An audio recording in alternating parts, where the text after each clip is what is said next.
누가복음 22장. 유월절이라 하는 무교절이 다가오매 대제사장들과 서기관들이 예수를 무슨 방도로 죽일까 궁리하니 이는 그들이 백성을 두려워함이더라. 12 중에 하나인 가룟인이라 부르는 유다에게 사탄이 들어가니 이에 유다가 대제사장들과 성전 경비대장들에게 가서 예수를 넘겨줄 방도를 의논하매 그들이 기뻐하여 돈을 주기로 언약하는지라. 유다가 허락하고 예수를 무리가 없을 때에 넘겨줄 기회를 찾더라.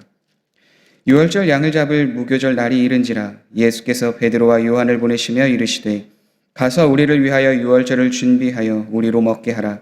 여짜오되 어디서 준비하기를 원하시나이까? 이르시되 보라, 너희가 성내로 들어가면 물 한 동이를 가지고 가는 사람을 만나리니 그가 들어가는 집으로 따라 들어가서 그 집 주인에게 이르되 선생님이 내게 하는 말씀이 내가 내 제자들과 함께 유월절을 먹을 객실이 어디 있느냐 하시더라 하라. 그리하면 그가 자리를 마련한 큰 다락방을 보이리니 거기서 준비하라 하시니 그들이 나가 그 하신 말씀대로 만나 유월절을 준비하니라. 때가 이르매 예수께서 사도들과 함께 앉으사 이르시되 내가 고난을 받기 전에 너희와 함께 이 유월절 먹기를 원하였노라. 내가 너희에게 이르노니 이 유월절이 하나님의 나라에서 이루기까지 다시 먹지 아니하리라 하시고 이에 잔을 받으사 감사기도 하시고 이르시되 이것을 갖다가 너희끼리 나누라. 내가 너희에게 이르노니 내가 이제부터 하나님의 나라가 임할 때까지 포도나무에서 난 것을 다시 마시지 아니하리라 하시고 또 떡을 가져 감사기도 하시고 떼어 그들에게 주시며 이르시되 이것은 너희를 위하여 주는 내 몸이라. 너희가 이를 행하여 나를 기념하라 하시고 저녁 먹은 후에 잔도 그와 같이 하여 이르시되 이 잔은 내 피로 세우는 새 언약이니 곧 너희를 위하여 붓는 것이라. 그러나 보라, 나를 파는 자의 손이 나와 함께 상 위에 있도다. 인자는 이미 작정된 대로 가거니와 그를 파는 그 사람에게는 화가 있으리로다 하시니 그들이 서로 묻되 우리 중에서 이 일을 행할 자가 누구일까 하더라. 또 그들 사이에 그중 누가 크냐 하는 다툼이 난지라. 예수께서 이르시되 이방인의 임금들은 그들을 주관하며 그 집권자들은 은인이라 칭함을 받으나 너희는 그렇지 않을지니 너희 중에 큰 자는 젊은 자와 같고 다스리는 자는 섬기는 자와 같을지니라. 앉아서 먹는 자가 크냐 섬기는 자가 크냐 앉아서 먹는 자가 아니냐. 그러나 나는 섬기는 자로 너희 중에 있노라. 너희는 나의 모든 시험 중에 항상 나와 함께한 자들인즉 내 아버지께서 나라를 내게 맡기신 것 같이 나도 너희에게 맡겨 너희로 내 나라에 있어 내 상에서 먹고 마시며 또는 보좌에 앉아 이스라엘 12지파를 다스리게 하려 하노라. 시몬아 시몬아 보라, 사탄이 너희를 밀가부르듯 하려고 요구하였으나 그러나 내가 너를 위하여 내 믿음이 떨어지지 않기를 기도하였노니 너는 돌이킨 후에 내 형제를 굳게 하라. 그가 말하야되 주여 내가 주와 함께 오게도 죽는 데에도 가기를 각오하였나이다. 이르시되 베드로야 내가 내게 말하노니 오늘 닭 울기 전에 내가 3번 나를 모른다고 부인하리라 하시니라. 그들에게 이르시되 내가 너희를 전대와 배낭과 신발도 없이 보내었을 때에 부족한 것이 있더냐. 이르되 없었나이다. 이르시되 이제는 전대에 있는 자는 가질 것이요 배낭도 그리하고 검 없는 자는 겉옷을 팔아 살지어다. 내가 너희에게 말하노니 기록된 바 그는 불법자의 동류로 여김을 받았다 한 말이 내게 이루어져야 하리니 내게 관한 일이 이루어져 가민이라. 그들이 여짜오되 주여 보소서 여기 검둘이 있나이다. 대답하시되 족하다 하시니라. 예수께서 나가사 습관을 따라 감람산에 가심에 제자들도 따라갔더니 그곳에 이르러 그들에게 이르시되 유혹에 빠지지 않게 기도하라 하시고 그들을 떠나 돌 던질 만큼 가서 무릎을 꿇고 기도하여 이르시되 아버지여 만일 아버지의 뜻이거든 이 잔을 내게서 옮기시옵소서. 그러나 내 원대로 마시옵고 아버지의 원대로 되기를 원하나이다 하시니 천사가 하늘로부터 예수께 나타나 힘을 더하더라. 예수께서 힘쓰고 애써 더욱 간절히 기도하시니 땀이 땅에 떨어지는 핏방울같이 되더라. 기도 후에 일어나 제자들에게 가서 슬픔으로 인하여 잠든 것을 보시고 이르시되 어찌하여 자느냐. 시험에 들지 않게 일어나 기도하라 하시니라. 말씀하실 때에 한 무리가 오는데 12 중에 하나인 유다라 하는 자가 그들을 앞장서 와서 예수께 입을 맞추려고 가까이 하는지라. 예수께서 이르시되 유다야 내가 입맞춤으로 인자를 파느냐 하시니 그의 주위 사람들이 그된 일을 보고 여짜오되 주여 우리가 칼로 치리이까 하고 그 중에 한 사람이 대제사장의 종을 쳐 그 오른쪽 귀를 떨어뜨린지라. 예수께서 일러 이르시되 이것까지 참으라 하시고 그 귀를 만져 낫게 하시더라. 예수께서 그 잡으러 온 대제사장들과 성전의 경비대장들과 장로들에게 이르시되 너희가 강도를 잡는 것 같이 검과 몽치를 가지고 나왔느냐? 내가 날마다 너희와 함께 성전에 있을 때에 내게 손을 대지 아니하였도다. 그러나 이제는 너희 때요 어둠의 권세로다 하시더라. 예수를 잡아 끌고 대제사장의 집으로 들어갈새 베드로가 멀찍이 따라가니라. 사람들이 뜰 가운데 불을 피우고 함께 앉았는지라. 베드로도 그 가운데 앉았더니 한 여종이 베드로의 불빛을 향하여 앉은 것을 보고 주목하여 이르되 이 사람도 그와 함께 있었느니라 하니 베드로가 부인하여 이르되 이 여자여 내가 그를 알지 못하노라 하더라. 조금 후에 다른 사람이 보고 이르되 너도 그 도당이라 하거늘 베드로가 이르되 이 사람아 나는 아니로라 하더라. 1시간쯤 있다가 또 한 사람이 장담하여 이르되 이는 갈릴리 사람이니 참으로 그와 함께 있었느니라. 베드로가 이르되 이 사람아 나는 내가 하는 말을 알지 못하노라 하고 아직 말하고 있을 때에 닭이 곧 울더라. 주께서 돌이켜 베드로를 보시니 베드로가 주의 말씀 곧 오늘 닭 울기 전에 내가 3번 나를 부인하리라 하심이 생각나서 밖에 나가서 심히 통곡하니라. 지키는 사람들이 예수를 희롱하고 때리며 그의 눈을 가리고 물어 이르되 선지자 노릇하라 너를 친 자가 누구냐 하고 이 외에도 많은 말로 욕하더라. 날이 새매 백성의 장로들 곧 대제사장들과 서기관들이 모여서 예수를 그 공회로 끌어들여 이르되 내가 그리스도이거든 우리에게 말하라. 대답하시되 내가 말할지라도 너희가 믿지 아니할 것이요 내가 물어도 너희가 대답하지 아니할 것이니라. 그러나 이제부터는 인자가 하나님의 권능의 우편에 앉아 있으리라 하시니 다 이르되 그러면 내가 하나님의 아들이냐? 대답하시되 너희들이 내가 그라고 말하고 있느니라. 그들이 이르되 어찌 더 증거를 요구하리요? 우리가 친히 그 입에서 들었노라 하더라. 아멘. 누가복음 22장은 어떻게 보면 사람들의 연약함에 대한 이야기가 많이 등장합니다.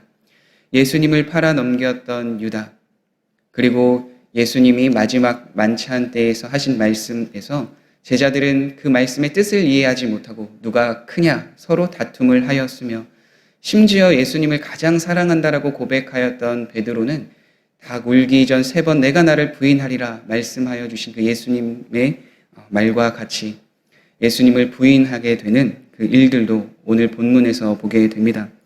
그러나 분명한 것은 왜 그러한 그들의 연약함을 이렇게 기록을 하였을까? 그것은 그 연약함을 갖고 있는 그때 당시에 있었던 사람들에게 지금 변화되어 있는 사도들을 보고 더욱더 너희들의 믿음이 흔들리지 않게 하기 위하여 그렇게 그 연약한 모습까지도 성경은 기록하고 있습니다. 마찬가지로 우리들도 삶에서 연약함과 부족함이 느껴질 수 있습니다. 그러나 제자들이 예수님에 대한 말씀을 계속해서 기억하며 성령의 임하심을 간구하고 기도하였을 때, 그리고 그들이 성령 충만함으로 변화받아 하나님의 뜻을 이루며 하나님의 나라와 영광을 위하여 쓰임받았던 것처럼 지금 우리의 연약함, 지금의 우리의 부족함이 끝이 아니라 결국 하나님께서는 우리와 함께 하시며 그 연약함을 기억하게 하시고 다시 하나님을 붙들게 하시며 하나님의 나라와 영광을 위하여 살아갈 수 있도록 우리를 도우시는 분이신 줄 믿습니다. 그래서 누가복음 22장은 제자들의 연약함에 대한 모습들을 계속해서 등장함과 동시에 예수님은 그들을 책망하거나 또한 그들에게 다른 어떠한 언어로 이야기하는 것이 아니라 그들을 품어주고 그들을 위해서 기도하였다 계속해서 말하고 있습니다. 누가복음 22장의 처음 사건은 유다의 이야기로 시작합니다. 유다가 예수님을 배신한 것에 대해서는 정확하게 어떠한 이유로 말하고 있지는 않지만 성경에 대한 내용들을 미루어 짐작해 볼 때 예수님이 자신이 원하였던 메시아가 아니었고, 그리고 특별히 요한복음에서는 그가 하나님보다 돈을 더 사랑하였다라고 기록하였던 것을 보았을 때 예수님이 내가 생각한 메시아가 아니었고 예수님을 사랑하기보다는 돈을 더 사랑하였기에 예수님을 배반하였던 것으로 추측합니다. 그런데 성경은 거기에서 한 가지 덧붙여서 오늘 말씀에서 이렇게 이야기를 하고 있습니다. 열둘 중에 하나인 가룟신이라 부르는 유다에게 사탄이 들어가니. 그에게 분명히 예수님에 대한, 메시아에 대한 잘못된 생각들로 인하여 예수님이 어떠한 분이신지 모를 수도 있습니다. 그리고 돈을 더 사랑하는 마음이 그에게 더 있었습니다. 그런데 성경은 그와 함께 더불어서 무엇이라고 이야기하는가? 사탄이 그에게 들어갔다라고 구체적으로 이야기하고 있습니다. 그러니까 우리가 예수님을 온전히 바라보지 못하고 하나님의 말씀을 기억하며 그 은혜에서 멀리 떨어지게 된다면 우리는 하나님을 생각하는 것이 아니라 다른 어떤 것을 하나님의 자리에 대체할 수 있으며 그 기회를 사탄이 계속해서 노리며 그것을 통해서 하나님을, 예수님을 바라보지 못하게 한다라는 것을 성경은 분명하게 이야기합니다. 그래서 우리는 베드로전서 5장 8절에서 사탄에 있어서 더욱더 사탄을 대적하라라고 말하였던 것을 기억하며 우리는 늘 깨어서 하나님을 바라보며 나아가는 삶을 살아가야 될 줄 믿습니다. 그 이후에 유월절 식사를 하기 위해서 베드로와 요한을 예수님께서는 보내십니다. 그리고 자리를 마련하게 하셔서 그 자리에서 유월절 만찬 식사를 하게 됩니다.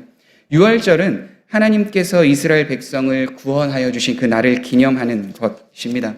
이스라엘 백성들이 애굽의 노예로 고통받고 있을 때 하나님 애굽 땅에 난 모든 처음 난 것을 다 죽이시려고 계획을 하셨습니다. 그리고 그것을 통해서 이스라엘 백성들을 하나님이 약속하여 주신 가나안 땅으로 인도하고자 하였습니다. 그래서 그때의 그 날에 그 애굽 땅에는 굉장히 큰 소리와 부르짖음이 있을 것이다. 그리고 그것을 당한 집이, 그러니까 장자의 죽음을 경험하지 못한 집이 아무것도 없을 것이다 라고 분명하게 예언하셨죠. 그런데 하나님께서는 자기 백성은 그 일을 모면케 하기 위해서 한 가지 일을 행하셨습니다. 어린 양의 피를 그 문설주에 바르게 된다면 그 집은 심판하지 않고 내가 넘어가리라 라고 약속하셨습니다. 그래서 유월절의 뜻이 넘어가다라는 그 뜻을 갖고 있는 거죠. 그리고 그 유월절을 영원히 너희의 규례로 지키리라 라고 분명하게 모세를 통하여 말씀해 주셨습니다. 이처럼 유월절이라는 것은 어린 양의 피를 통해서 하나님이 그 땅에 있는 죽음에 있어서 모면케 하시고 하나님의 약속의 땅으로 갈 수 있도록 기적을 행하신 날인데 이 날에 누가 죽으셨는가? 바로 예수님입니다. 그래서 예수님을 성경에서 표현하였을 때 하나님에 대한 어린 양이다라고 표현하고 있는 것이죠. 성경에서 오늘 함께 나누는 것처럼 유월절은 예수님이 결국 그 모든 죄와 사망의 권세를 이기시는 그 놀라운 일들을 십자가에서 행하였기에 더 이상 우리는 유월절을 지키지는 않습니다. 왜냐하면 새 언약을 이 식사 자리에서 분명하게 정하셨기 때문입니다. 그래서 우리는 성만찬, 그 성례를 지키는 겁니다. 예수님께서 이것을 대대로 기념하여 지키라라고 말씀하여 주셨기 때문입니다. 그런데 이러한 중요한 언약이 선포되어지고 지켜지는 이때에 제자들은 서로 누가 크냐라는 것으로 다툼이 벌어집니다. 물론 누가 옆에 예수님의 자리에 앉을 것인가, 그리고 예수님께서 파는 사람의 손이 이 식탁 안에 있다라고 해서 제가 그 예수님을 파는 사람은 아니지요 라고 이야기하는 그러한 시작으로부터 되었을 거예요. 그런데 예수님께서는 그러한 논쟁 앞에서 하나님의 나라의 기준, 그러니까 나의 기준은 이 세상과 다르다라고 이야기하시며 그들의 생각이 잘못되었음을 계속해서 말씀해 주셨습니다. 그리고 예수님은 말씀만 해주셨던 것이 아니라 실제로 그 삶을 보여주셨습니다. 예수님께서는 섬김을 받은 자로 이 땅에 오신 것이 아니라 다른 사람들을 섬기러 내가 이 땅에 오셨다라고 말씀해 주셨으며 그 삶을 계속해서 실천해 주셨기 때문입니다. 그리고 제자들을 책망하시는 것이 아니라 나와 함께하며 어려움도 겪고 힘듦과 고난을 겪었다라는 것을 인정해 주시면서 하나님의 나라를 나에게 맡겼던 것처럼 나도 너희들에게 이제는 하나님의 나라를 맡기겠다라고 분명하게 말씀해 주셨죠. 그런데 그 일이 어찌 쉽게 했습니까? 그 일이 어찌 쉽게 우리의 삶에, 그 제자들의 삶에 이루어질 수 있겠습니까? 이 식탁 안에서 예수님은 그렇기 때문에 베드로에게 이야기를 하셨습니다. 사탄이 너를 넘어지게 할 수 있으니 너는 좀 더 깨어 있어라. 그리고 내가 너의 믿음이 떨어지지 않기를 내가 계속 기도하였다. 분명하게 말씀해 주죠. 그런데 베드로는 그때까지도 그 말의 뜻을 이해하지 못하여 내가 주님과 함께 죽는 그 자리에 내가 가겠습니다 라고 고백합니다. 그런데 예수님께서는 분명하게 이야기하시죠. 내가 밤에 닭이 3번 울기 전에 내가 3번 나를 부인하리라. 그리고 일어나서 예수님은 기도하는 자리로 나아가게 되시죠. 우리도 동일하게 제자들과 같이 이러한 모습, 이러한 삶을 살아갈 수 있습니다. 서로의 나의 마음, 누가 크냐라는 논쟁, 서로 비교하며 판단하는 모습들이 우리 안에 있습니다. 하나님이 우리를 보시는 눈으로 다른 누군가를 보는 것이 아니라 우리를 위해서 함께 중보하고 계시고 우리의 마음을 위해서 함께 하고 계신 예수님을 바라보는 것이 아니라 그 상황을, 사람을 바라볼 때가 있습니다. 그렇기 때문에 우리는 하나님의 뜻을 성경을 통해서 분명히 깨닫고 또한 하나님 앞에 기도함으로 하나님을 계속해서 바라보는 삶을 살아가야 합니다. 그래서 예수님이 베드로를 위해서 기도하여 주신 것처럼 하나님 우편에서 우리를 위하여 계속해서 지금도 중보하고 계신 줄을 믿으시기 바랍니다. 우리를 그렇기 때문에 더욱더 하나님을 바라보며 하나님을 향하여 나아가는 은혜의 자리로 계속 초청하고 있습니다. 새벽 예배의 자리, 수요 예배, 금요 예배, 그리고 주일 예배, 매일 하나님의 말씀과 기도를 행할 수 있는 그 자리로, 그 은혜의 자리로 우리를 계속해서 인도해주고 계십니다.